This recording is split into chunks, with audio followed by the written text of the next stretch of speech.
Walang nadagdag na mpox cases sa South Cotabato sa nakalipas na 2 linggo. Kaya ayon kay Governor Reynaldo Tamay Jr., wala ring lockdown dahil sa mpox sa lalawigan. Binigyan din ni Tamayo na naging epektibo ang treatment ng mga health facilities sa mga tinamaan ng mpox.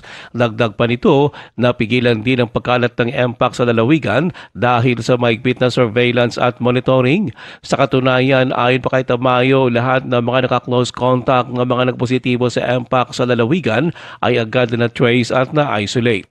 Sinabi pa ni Tamayo na maging ang mga clinics at hospitals sa South Cotabato ay may nakatalagang surveillance team member.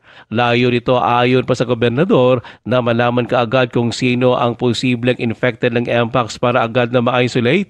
Umapila rin si Tamayo sa publiko na maging mapagbantay at tulungan sa mpox monitoring ang surveillance team ng lalawigan. Pero sinisiguro ko na hindi dumadami yung infected dito sa South Cotabato. Magtulungan lang tayo dahil yung surveillance team natin kailangan pa rin yung tulong na maging mapagmatsyag yung ating mga kababayan. Si South Cotabato Governor Reynaldo Tamay Jr., Ruel Osano, NDBC Bida Balita.